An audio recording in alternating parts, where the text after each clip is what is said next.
Shalom, bien-aimés dans le Seigneur, recevez la paix et la grâce de Dieu chez vous.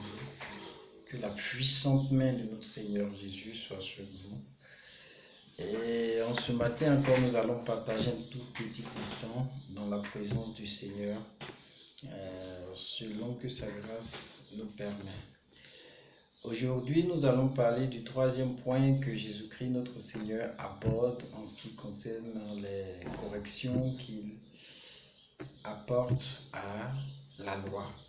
Et ce troisième point va concerner le mariage, c'est-à-dire les conditions du divorce dans le couple.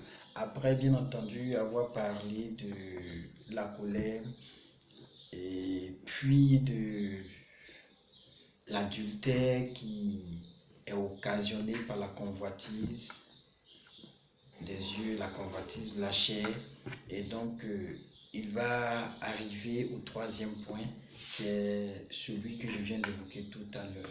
Et donc nous allons, sans plus tarder, lire dans le livre de Matthieu, au chapitre 5 toujours, à partir du verset 31. La Bible dit, il a été dit que celui qui répudie sa femme lui donne une lettre de divorce. Mais moi je vous dis que celui qui répudie sa femme, sauf pour cause d'infidélité, l'expose à devenir adultère, et que celui qui épouse une femme répudiée commet un adultère. Amen.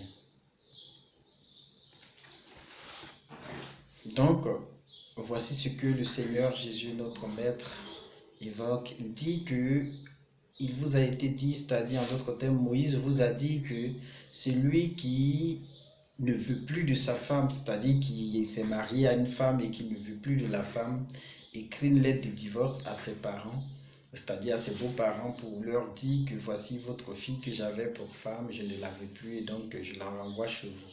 Alors Jésus dit que c'est une erreur, qu'en fait ce n'est pas cela.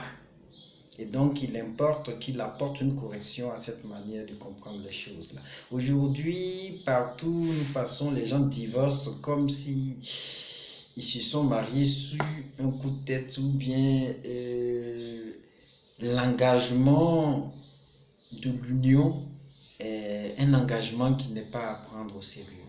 Mais bien aimés, prenons-nous au sérieux, même si nous ne prenons pas Dieu au sérieux, mais prenons-nous au sérieux. Tu ne peux pas prendre l'enfant de quelqu'un, vivre avec la personne et puis à un moment donné lui dire bon, je ne veux plus de toi parce que bon, je suis de mauvaise humeur, ou bien parce que tu ne me respectes pas. On ne divorce pas avec une femme parce que la femme est insoumise, parce que la femme ne respecte pas, parce que la femme fait la bagarre avec ses beaux-parents, parce que la femme interdit à ses beaux-parents d'arriver à la maison, parce que la femme, quelle que soit la raison qu'on va trouver, on ne peut pas divorcer pour ces motifs-là. Et c'est ce que le Seigneur lui-même dit.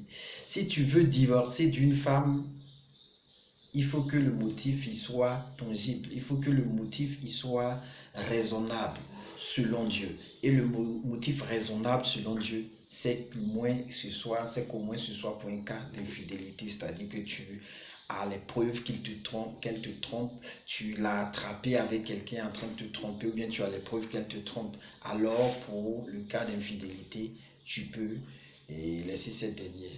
Mais tu ne peux pas laisser une femme pour tout ce que j'ai cité précédemment. Parce que, bien aimé, il est clair qu'avant que tu te maries à la femme, tu ne t'es pas levé un matin pour partir chez ses parents pour dire aujourd'hui j'ai vu votre fille. Non, tu as pris le temps de voir son comportement, son caractère.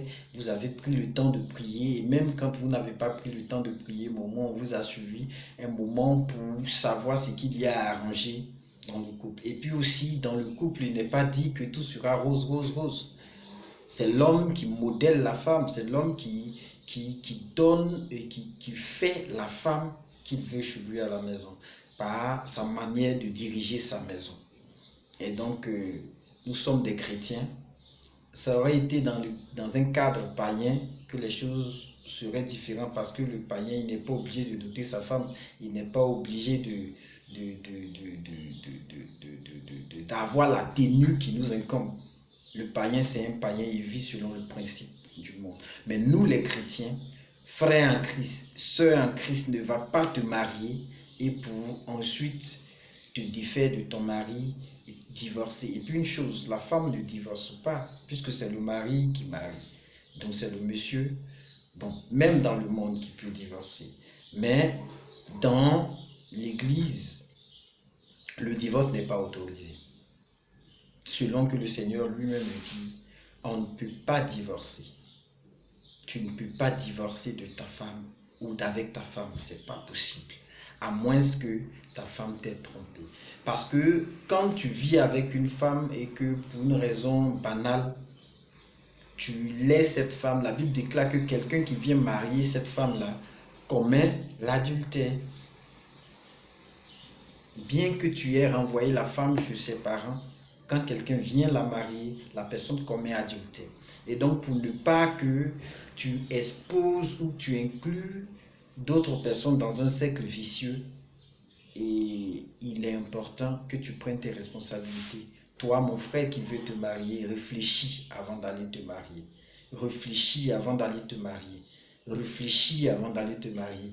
C'est pas parce que tu sens le besoin du sexe opposé que tu t'en vas te marier. Non, mais c'est parce que tu sens le besoin de construire une vie à deux et une vie de projet, que tu ne sais que tu ne peux pas y arriver seul. Tu cherches l'aide dans ce cas-là pour pouvoir t'accompagner sur cette destinée-là, pour ne pas dire dans cette destinée-là. Et donc il est important qu'en tant que chrétiens, nous n'ayons pas cette attitude des païens qui divorcent ça et là. Aujourd'hui, c'est un peu triste de voir que les païens, ne pas dire les chrétiens, divorcent plus que les païens. C'est quand même triste, c'est regrettable qu'il y ait de chrétiens qui divorcent plus que des païens. Mais c'est parce que tout simplement on ne prend pas le temps de jauger pour voir ce que c'est que le mariage. On se jette là et après ça devient le problème de tout le monde. Le mariage n'est pas un jeu. Je le dis encore, le mariage n'est pas un jeu. Le mariage n'est pas un jeu. Parce que quand tu n'es pas prêt pour le mariage, tu ne vas pas durer dedans. Les 2 premiers mois, les 3 premiers mois, ça sera intéressant. Mais après, ça sera compliqué. Jusqu'à ce que tu retrouves l'équilibre pour que ton mariage te procure le bonheur. Tant que tu n'as pas trouvé l'équilibre dans ce mariage-là, tu seras en train de divorcer et partir de femme à femme. Encore une fois, je le redis, le divorce n'est pas autorisé aux chrétiens. Sauf pour cause d'infidélité. Mais il peut arriver aussi par l'amour de Dieu que tu supprennes ta femme qui t'ait trompé.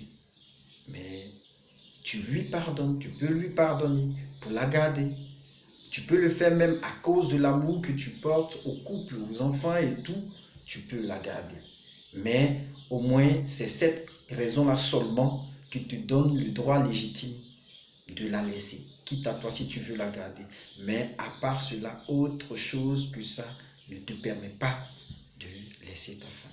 S'il y a un problème dans ton couple, va voir ton pasteur, causer, prier. Il aura la responsabilité de vous encadrer, de vous former, de vous suivre jusqu'à réinitialiser toute chose, que vous puissiez trouver le bon départ. C'est important et c'est pour cela que ton pasteur là, c'est pour cela que ton leader là, sinon c'est pas seulement pour l'appeler papa. Le papa, il est responsable du bien-être dans ta famille. Donc que Dieu nous bénisse, qu'il nous fortifie, c'est juste une exhortation. Shalom encore une fois, au nom de Jésus.